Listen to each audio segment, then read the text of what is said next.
এবং কোথায় থাকে? আচ্ছা, দুনিয়া আর আখিরাতে ফেরেশতা যদি আপনার বন্ধু হয়ে যায়, আপনার ভয় আছে? না।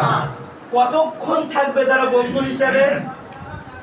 যতক্ষণ না আপনার জান্নাত তারা নিশ্চিত করতে পারবে, ততক্ষণ ফেরেশতারা আপনার বন্ধু হিসেবে থাকবে। বলি সুবহানাল্লাহ। সুবহানাল্লাহ। ফেরেশতাদের বন্ধু হিসেবে পেতে চান না ওই কিছু লাখ টাকার মালিককে বন্ধু হিসেবে পেতে চান? সিদ্ধান্ত আপনাদের। বন্ধু হিসেবে কাকে পেতে চান?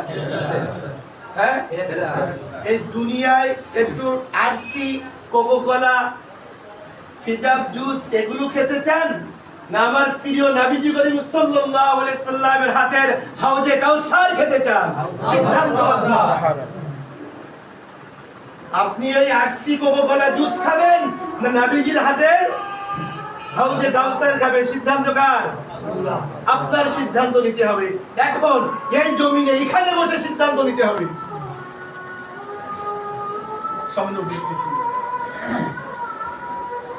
আপনাদের সকলকে অনেক ভালোবাসি, কারণ ইন্নামাল মুমিনুনা ইখওয়া।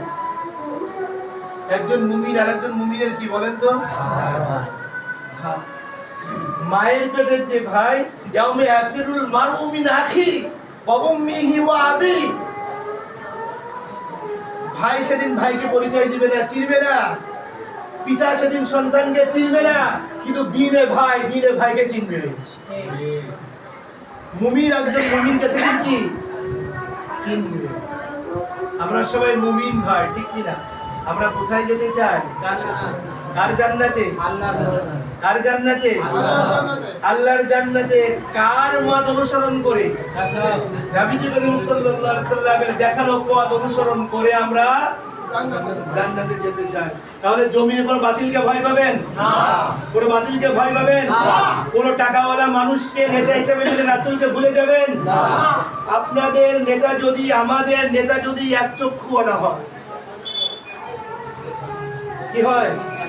একচক্ষুওয়ালা কাউকে যদি আমির নিয়োজিত করা হয়, তাকে আমির হিসাবে মেনে নিয়ে আনুগত্য করা ফরজ। তাহলে কাকের কাছে বিক্রি হবেন না? পরিবার বিক্রি হতে দেবেন না? হ্যাঁ, না। আজকের পর থেকে আমরা আল্লাহকে সাক্ষী রেখে বলতে চাই, কোন অবস্থাতেই আমরা আমার ভাইকে, আমার পিতাকে, এই জমিনের কোন নেতাকে, এই জমিনের কোন মানুষকে সন্তুষ্টি রাখার জন্য আমার রব খুশি হবে, আমার নবীজিও সন্তুষ্ট হবে, এমন কোন কথা বলবো না, এমন কোন অবস্থান করব না, এমন কোন সিদ্ধান্ত নেব না। আল্লাহ পাক আমি সহ আমাদের সকলকে দ্বীন আন্দোলনের কর্মী হিসেবে কবুল করুন। সকলে বলেন আমিন। আমিন। আমরা সকলে যেন একসঙ্গে জান্নাতে থেকে একে অপরের সঙ্গে সেদিন মুলাকাত করতে পারি।